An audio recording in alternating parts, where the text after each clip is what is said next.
ನಿವೇಶನ ಇಲ್ಲದೆ ಒದ್ದಾಟ, ಬಡವರ ಗೋಳು ಕೇಳೋರ್ಯಾರು? ಎಸ್ಸಿ ಎಸ್ಟಿ ಹಿಂದುಳಿದವರು ಹಾಗೂ ಬಡವರ ಗೋಳು ಕೇಳೋರು ಯಾರು ಇಲ್ವಾ?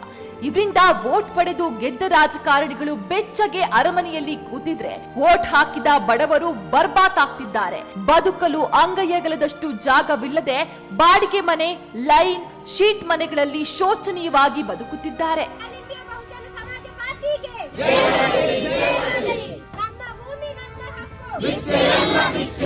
ಪಕ್ಕ ಪೈಸರಿ ಜಾಗ.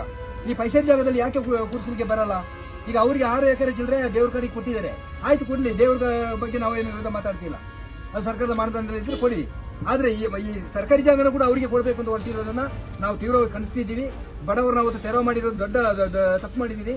ಇವತ್ತು ಕೂಡ ನಾವು ಕೇಳ್ತಿರೋದು ಇಷ್ಟೇ, ಈ ಜಾಗನ ಇಮಿಡಿಯೇಟ್ 54/1ಕ್ಕೆ ಈ ಜನಗಳು ಶಿಫ್ಟ್ ಮಾಡಿದ್ರೆ ಅಲ್ಲಿಗೆ ಶಿಫ್ಟ್ ಮಾಡಿ, ಅಲ್ಲಿ ನಾವು ಕುತ್ಕೊಳ್ತೀವಿ. ನೀವು ಜಾಗ ಹುಡುಕಿ ಕೊಡೋವರೆಗೆ ನಾವು ಅಲ್ಲಿ ಕೂತ್ಕೊಳ್ತೀವಿ. ಕೂತ್ಕೊಳ್ಳೋದಕ್ಕೆ ಯಾವುದೇ ರೀತಿಯ ತಡೆಗಳಿರಬಾರ್ದು. ಮತ್ತೆ ಈಗ ನಮ್ಮ ಬೇಡಿಕೆ ಅಷ್ಟೇ, ಬಡವರ ಕಷ್ಟವನ್ನ ಅಧಿಕಾರಿಗಳು ಆಲಿಸುತ್ತಿಲ್ಲ, ರಾಜಕಾರಣಿಗಳು ಕೇಳುತ್ತಿಲ್ಲ. ಅದಕ್ಕಾಗಿ ಕೊಡಗು ಜಿಲ್ಲೆಯ ಅಮ್ಮತ್ತಿ ಗ್ರಾಮದ ಹೋರಾಟಗಾರರು ಈಗ ಬೀದಿಗಿಳಿದು ನಿವೇಶನ ರಹಿತ ಕುಟುಂಬಗಳಿಗೆ ನಿವೇಶನ ಕೊಡಿಸಲು 24ಕ್ಕೂ ಹೆಚ್ಚು ದಿನ ಅಹೋರಾತ್ರಿ ಧರಣಿ ನಡೆಸಿ ಸರ್ಕಾರಕ್ಕೆ ಬಿಸಿ ಮುಟ್ಟಿಸಲು ಯತ್ನಿಸುತ್ತಿದ್ದಾರೆ. ಬಡವರ ಈ ಒದ್ದಾಟಕ್ಕೆ ಸರ್ಕಾರದ ಅಧಿಕಾರಿಗಳೇ ನೇರ ಹೊಣೆಯಾಗಿದ್ದಾರೆ. ಅಧಿಕಾರಿಗಳು ಭೂ ಮಾಲೀಕರ ಪರವಾಗಿ ಭೂ ಸುಧಾರಣೆಗಳನ್ನ ಮಾಡುತ್ತಾ ಬಡವರ ಪರವಾದ ಜವಾಬ್ದಾರಿಗಳನ್ನ ಮರೆತಿದ್ದಾರೆ. ಇನ್ನಾದ್ರೂ ಕೂಡ ಸರ್ಕಾರ ನಿವೇಶನ ರಹಿತ ಪರಿಶಿಷ್ಟ ಜಾತಿ, ಪರಿಶಿಷ್ಟ ಪಂಗಡ ಮತ್ತು ಇತರ ಹಿಂದುಳಿದ ಕೂಲಿ ಕಾರ್ಮಿಕ ಬಡವರ ಸಾಂವಿಧಾನಿಕ ಹಕ್ಕುಗಳನ್ನ ಒದಗಿಸಬೇಕು ಎಂದು ಹೋರಾಟಗಾರರು ಆಗ್ರಹಿಸಿದ್ದಾರೆ. ಲೈನ್ ಮನೇಲಿ ಇದ್ಕೊಂಡು ಕೆಲಸ ಮಾಡಿದ್ರೆ ಎಷ್ಟು ಕಷ್ಟ ಅಂತ ಗೊತ್ತು. ಮಳೆ ಗಾಳಿ ಮರ ಬಿದ್ರು ಇಲ್ಲ, ಆನೆ ಬಂದ್ರು ಅಂತಾನೂ ಇಲ್ಲ, ಕೆಲಸ ಮಾಡ್ಲೇಬೇಕು. ಅಲ್ಲಿ ನಮ್ಮ ಹೊಟ್ಟೆಗೆ ಬೇಕಂದ್ರೆ ನಾವು ಅಲ್ಲಿ ಕೆಲಸ ಮಾಡ್ಲೇಬೇಕು ಅಂತ ಒಂದು ಪರಿಸ್ಥಿತಿ ಅಲ್ಲಿ ಇದೆ.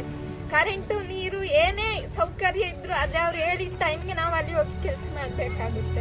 ಎಸ್ಸಿ ಎಸ್ಟಿ ಹಿಂದುಳಿದವರು ಹಾಗೂ ಬಡವರಿಗೆ ನಿವೇಶನ ನೀಡಲು ಒಪ್ಪದೇ ಇದ್ದಲ್ಲಿ ಮುಂದಿನ ದಿನಗಳಲ್ಲಿ ನಾಡ ಕಚೇರಿಗೆ ಬೀಗ ಜಡಿದು ಉಪವಾಸ ಸತ್ಯಾಗ್ರಹವನ್ನ ಹಮ್ಮಿಕೊಂಡು ಶಾಸಕರ ಮನೆಗೆ ಮುತ್ತಿಗೆ ಹಾಕುತ್ತೇವೆ ಎಂದು ಹೋರಾಟಗಾರರು ಜಿಲ್ಲಾಡಳಿತಕ್ಕೆ ಎಚ್ಚರಿಕೆ ನೀಡಿದ್ದಾರೆ.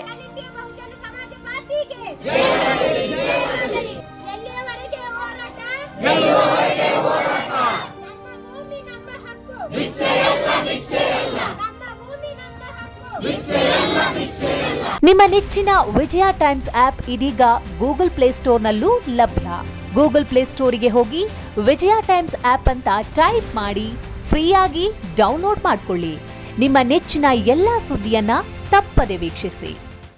ವಿಜಯ ಟೈಮ್ಸ್ ವೆಬ್ಸೈಟ್ಗೆ ಲಾಗಿನ್ ಆಗಲು www.vijayatimes.com ಅಂತ ಟೈಪ್ ಮಾಡಿ.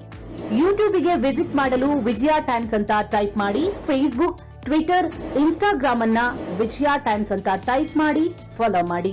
ವಿಜಯ ಟೈಮ್ಸ್ ಅನ್ನ ಸಬ್ಸ್ಕ್ರೈಬ್ ಮಾಡಿ, ಲೈಕ್ ಮಾಡಿ, ಶೇರ್ ಮಾಡಿ, ಬೆಲ್ ಬಟನ್ ಅನ್ನ ಒತ್ತಿ.